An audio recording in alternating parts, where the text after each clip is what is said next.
Hi friends, మీ ముందుకైతే ఒక మంచి రెసిపీ అయితే తీసుకొచ్చేసాను అనమాట. అంటే సింపుల్ నాకు తెలిసి ఆల్మోస్ట్ అందరూ చేసుకుంటుంటారేమో, కానీ నేనైతే మాత్రం ఫస్ట్ టైం చేశాను. అందుకని చెప్పి నేనైతే కొత్త రెసిపీ అని అనుకుంటాను.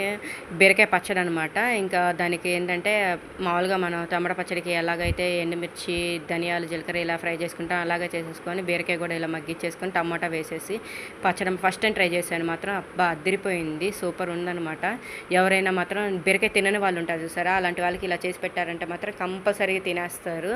చాలా వాళ్ళకి తెలియదు కూడా మనం ఇది పచ్చడి, వాళ్ళు ఫైండ్ అవుట్ కూడా చేయలేరు అనమాట, ఇది బీరకాయ పచ్చడా అని చెప్పి. అలా అంత బాగుంటుంది అనమాట. ఈ ఎండలు ఎక్కువ కొంచెం బీరకాయ చలవ కాబట్టి మంచిది.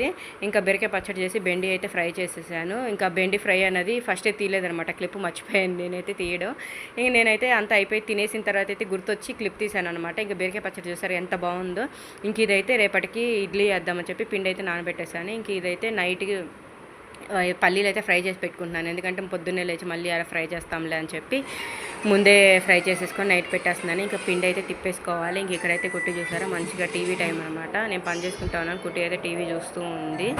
ఇంకా ఈ పచ్చళ్ళు, ఫ్రైస్ ఏమైనా చేశానంటే మాత్రం ఆ రోజు అసలు అన్నమే తినదు. ఇంకా ఆ రోజు ఆఫ్టర్నూన్ కూడా తినలేదనమాట సరిగ్గా. ఇంకా అందుకని చెప్పి ఇంకా fried rice, egg fried rice కావాలనింది అనమాట. ఇంకా సింపుల్గా అయితే అప్పటికప్పుడు ఇంకా ఫాస్ట్గా చేసేసాను. ఏం లేదు, చాలా సింపుల్గా అనమాట, టేస్టీగా సింపుల్గా చేసుకోవడం. ఎలా అంటే ఆనియన్, కొత్తిమీర, కరివేపాకు అయితే వేసాను. దాంట్లో చిటికెడంతా అల్లం పేస్ట్ వేసాను అనమాట, ఎందుకంటే నీచు వాసన ఏం రాకుండా ఉంటుంది అని చెప్పి. ఇంకొంచెం అది ఫ్రై అయిన తర్వాత ఎగ్ అయితే కొట్టే పోసేసాను. ఇంకా అది కొంచెం ఫ్రై చేసుకోవాలి. ఎమ్మటే మాత్రం పసుపు ఇలా సాల్ట్ వేస్తే మాత్రం అది ముద్దలుగా అయిపోతుంది అనమాట. కొంచెం ఫ్రై అయిన తర్వాత సాల్ట్, పసుపు వేసేసుకొని కొంచెం ఫ్రై చేసేసుకొని తర్వాత అన్నం అయితే వేసేసాను. అన్నం వేసి అన్నం మీద ఇదేమంటారు గరం మసాలాను, కారము, రైస్కి తగినంత సాల్ట్ అయితే వేసేసుకొని మంచిగా కలిపేసుకోవడమే అనమాట.